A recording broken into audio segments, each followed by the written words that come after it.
అధికారం ఉంది కదా అని విచ్చలవిడిగా రెచ్చిపోయిన వైసీపీ సోషల్ మీడియా కార్యకర్తలు ఇప్పుడు అందుకు ఫలితం అనుభవించబోతున్నారు. వర్రా రవీంద్రారెడ్డి ఈ పేరు పెద్దగా పరిచయం అవసరం లేదు. ముఖ్యంగా ఆంధ్ర రాజకీయాల్లో సోషల్ మీడియాలో అత్యంత నీచమైన విమర్శలు చేస్తూ టీడీపీ మహిళా నేతల్ని, జనసేన మహిళా నేతల్ని కించపరుస్తూ వ్యాఖ్యానించినటువంటి వ్యక్తి స్వయంగా జగన్మోహన్ రెడ్డి భార్య అయినటువంటి భారతీరెడ్డికి పిఏగా ఉన్నటువంటి వ్యక్తి.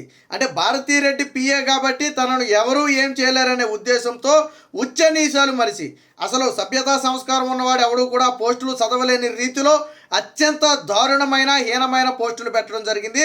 ముఖ్యంగా టీడీపీ మహిళా నేతలు టార్గెట్, అలాగే పవన్ కళ్యాణ్ గారి సతీమణి మీద కూడా టార్గెట్ చేస్తూ ఇష్టానుసారం పోస్టులు పెట్టడం, అలాగే జనసేన వీర మహిళలు పోస్టులు పెట్టి వారి మీద విమర్శలు చేయటం.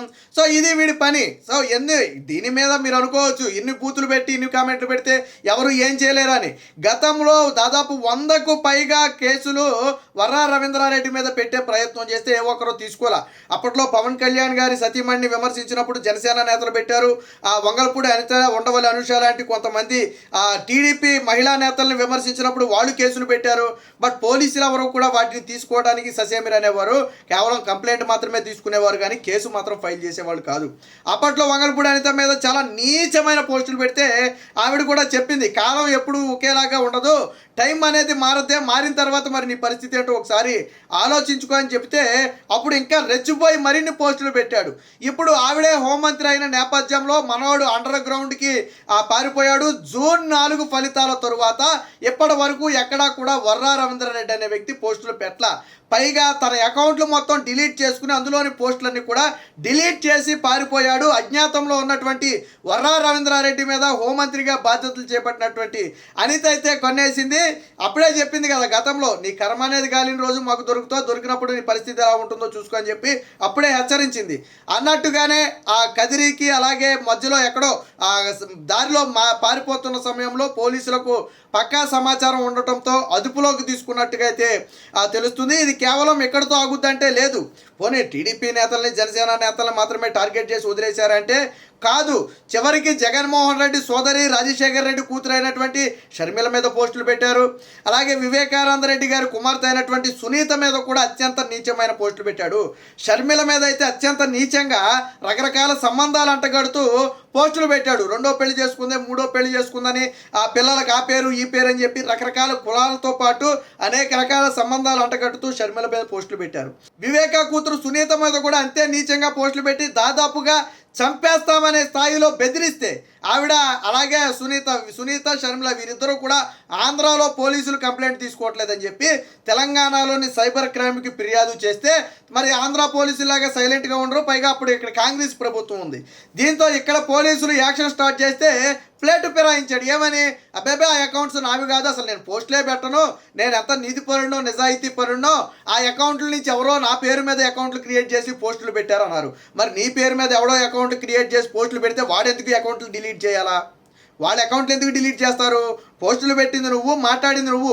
తెలంగాణ పోలీసులు ఎప్పుడైతే చర్యలు అంతేకాదు, పులివెందుల్లో షర్మిల మీద పెట్టినటువంటి నీచమైన వ్యాఖ్యలకు జగన్మోహన్ రెడ్డి అభిమానులే వాడిని తొందామని చెప్పి పట్టుకునే ప్రయత్నం చేస్తే తిరిగి రివర్స్లో అదే పులివెందుల్లో అబ్బాయి ఈ అకౌంట్స్ నావి కాదు, ఎవరో నా పేరు మీద ఓపెన్ చేశారు, వీటికి నాకు సంబంధం లేదని చెప్పి తిరిగి ఒక కంప్లైంట్ ఇచ్చాడు. అప్పుడే కొడదామని చూశారు, జగన్మోహన్ రెడ్డి అభిమానులే కొడదామని చూశారు ఆ షర్మిల మీద అంత నీచంగా పోస్టులు పెడితే. సరే అయిపోయింది, పార్టీ మారింది, ఈరోజు ప్రభుత్వం మారిన తర్వాత అజ్ఞాతంలోకి పారిపోయాడు. మరి అంత దమ్ము ధైర్యం ఉన్నవాడివి, అంత నిజాయితీగా ఉన్నవాడివి, 5 ఏళ్ల పాటు నన్ను ఎవరు ఏం పీకలేనని విర్రవీగిన వాడివి, ఎందుకు అకౌంట్లు డిలీట్ చేసుకున్నావు, ఎందుకు పారిపోయావు? దరిద్రం ఏంటంటే భారతీరెడ్డి కూడా ఖండించకపోవటం. ఒక మహిళ అయ్యుండి ఒక సాటి మహిళ మీద, జగన్మోహన్ రెడ్డి సోదర మీద, ఇతర మహిళల మీద అంత నీచమైన పోస్టులు పెడుతుంటే, ఆల్రెడీ పోలీస్ స్టేషన్లో కంప్లైంట్ల వరకు వెళుతుంటే కంట్రోల్ చేయాల్సిన భారతీరెడ్డి కనీసం వారించకపోవడంతోనే మరింత రెచ్చిపోయి ఇష్టానుసారం పోస్టులు పెట్టాడు. 100ల సంఖ్యలో పోస్టులు పెట్టాడు. నిత్యం టీడీపీ నేతలను ఈవెన్ భువనేశ్వర్ గారిని బ్రాహ్మణ గారి మీద కూడా పోస్టులు పెట్టడం. వాళ్ళు రాజకీయాల్లోకి రాలేదు, వాళ్ళకి రాజకీయాలతో సంబంధమే లేదు, అయినప్పటికీ వాళ్ళని కించపరుస్తూ పోస్టులు పెట్టడం, నారా లోకేష్ని కించపరుస్తూ పోస్టులు పెట్టడం, లేకపోతే చంద్రబాబు గారిని పవన్ కళ్యాణ్ని కించపరుస్తూ పోస్టులు పెట్టడం, వాళ్ళ ఇంట్లో ఆడవాళ్ళని వేధిస్తూ పోస్టులు పెట్టడం. ఇదే ఈడి పని. అసలు సభ్య సమాజం ఏమనుకుంటుందో అనే ఇంగిత జ్ఞానం కూడా లేకుండా ఆడు పెట్టిన పోస్టులు చాలామంది చదవలేక తలదించుకునే పరిస్థితి. సొంత పార్టీలో కొంతమంది వ్యక్తులు ఇది కరెక్ట్ కాదని వారిస్తే మళ్ళీ వాళ్ళ మీద విషపూరితమైన వ్యాఖ్యలు చేయటం. ఇక నోరు తెరిస్తే మాట్లాడేది అమలాక్కలు. ఈరోజు ఏమైంది? దరిద్రం ఏమైపోయింది? పార్టీ మారింది. ఏమైంది? నేను భారతిరెడ్డి కాపాడిందా? జగన్మోహన్ రెడ్డి కాపాడా? ఈరోజు అసలు వర్రా రవీంద్రారెడ్డి వెనకుండి పోస్టులు పెట్టించింది ఆవిడ బయటకు రావాలా? వాడికి అంత గుండె ధైర్యం ఉండదు. ఏ వ్యక్తికైనా ఒక పార్టీ ఇతర పార్టీ అధ్యక్షుల మీద, ఆ పార్టీ నేతల మహిళల మీద, అలాగే ఆ పార్టీ మా నేతల ఇళ్లలోని ఆడవాళ్ళ మీద పోస్టులు పెట్టడం అంటే అంత ఆషామాషి కాదు. ఎవడో ముఖం మోహన్ తెలినోడు ఏదో గొప్ప మాట అంటే అది వేరే విషయం. కానీ నిత్యం పనిగట్టుకుని 5 ఏళ్ల పాటు పోస్టులు పెట్టాడు. అంటే వెనకమాల ఎవరు ప్రోద్బలం ఉంది? జగన్మోహన్ రెడ్డి ప్రోద్బలం ఉందా? భారతీరెడ్డి ప్రోద్బలం ఉందా? వర్రా రవీంద్రారెడ్డిని మహిళల మీదకి ఇంత నీచంగా ఉచ్చనీచాలు లేకుండా ఉసుగొల్పి వదిలేసింది భారతీరెడ్డా, జగన్మోహన్ రెడ్డా? లేదా వెనకమాల సజ్జల రామకృష్ణారెడ్డి కానీ సజ్జల భార్గవరెడ్డి కానీ ఉన్నారా? ఎవరు ఏ చేత పోస్టులు పెట్టించారు? బండారం మొత్తం బయటికి రావాలా? ఇది కేవలం శాంపుల్ మాత్రమే. ఇలాంటి వాళ్ళు వైసీపీలో చాలామంది ఉన్నారు. రాజకీయాన్ని రాజకీయంగా ఎదుర్కోండి. ఇప్పుడు మేము కూడా రాజకీయ విమర్శలు చేస్తాం, ఎంతవరకు అది రాజకీయాల వరకే సంబంధం, అంతేగాని ఎటువంటి వ్యక్తిగత విమర్శల జోలికి పోయే ప్రయత్నమే చేయం. అది హుందాతనం. మీరు నిజం చెప్పారు, అబద్ధం చెప్పారు కాసేపు పక్కన పెడితే రాజకీయాన్ని రాజకీయంగా ఎదుర్కోవాలా. కానీ రాజకీయాన్ని రాజకీయంగా ఎదుర్కోలేక షర్మిల రోజు ఏం బాధపడింది? అసలు వర్రా రవీంద్రారెడ్డి లాంటి వాళ్ళ చేత, వైసీపీ సోషల్ మీడియా చేత నా మీద పోస్టులు పెట్టిస్తుందే భారతీరెడ్డి. తాడేపల్లి నుంచే ఈ స్క్రిప్ట్ మొత్తం కూడా రెడీ చేయించి వాళ్ళతో పోస్టులు పెట్టిస్తున్నారని చెప్పి షర్మిల ఆఫ్ ద రికార్డు తన బంధువుల వద్ద బాధపడింది. ఎవడో చేస్తే నేనేదైనా చర్యలు తీసుకోవచ్చు, నా సొంత ఇంట్లో మనుషులే, నా అన్న మనుషులే ఈరోజు నా మీద ఈ రకంగా పోస్టులు పెట్టిస్తుంటే నేనేం చేయాలని చెప్పి షర్మిల ఆఫ్ ద రికార్డు చాలామంది దగ్గర బాధపడిందంట. కొంతమంది చెప్పే ప్రయత్నం చేసినా కానీ ఇలాంటి పోస్టులు, వ్యక్తిగత విమర్శలు షర్మిల మీద చేయడం కరెక్ట్ కాదు. షర్మిల మీద పోస్టులు వ్యక్తిగతంగా విమర్శలు చేసి పెడితే అది రాజశేఖర్ రెడ్డిని, విజయమ్మను కూడా అవమానించినట్టే. అలాంటి పోస్టులు తగదు అని చెప్పినా ఎవరు వినేవాడే లేడు. ఇక వంగలపూడి అనిత మీద, ఇప్పుడు హోంమంత్రిగా ఉన్నటువంటి అనిత మీద ఎంత నీచంగా పోస్టులు పెట్టాడంటే పాపం ఆవిడ ఎన్ని కష్టాలు పడిందో, ఎన్ని బాధలు అనుభవించిందో, అయినప్పటికీ ధైర్యంగా ఆ పెట్టిన పోస్టులన్నింటినీ కూడా ఆవిడ ఆ మీడియాకి చూపించింది. గతంలోనే పోలీస్ స్టేషన్కి ఆవిడే నాకు తెలిసి ఒక 20-30 సార్లు ఫిర్యాదు చేయడానికి వెళ్ళింది. దాంతోపాటు టీడీపీలో ఉన్నటువంటి ఎవరైతే కొద్దిగా యాక్టివ్గా ఆ మహిళా నేతలు, కార్యకర్తలు ఉంటారో వాళ్ళ ఫోటోలు మార్పింగ్ చేసి వాళ్ళకి రకరకాల సంబంధాలు అంటగడుతూ నీచమైన పోస్టులు పెట్టినటువంటి వర్రాగాడి బండారం ఈరోజు బయటపడింది. అది పాపం పండింది.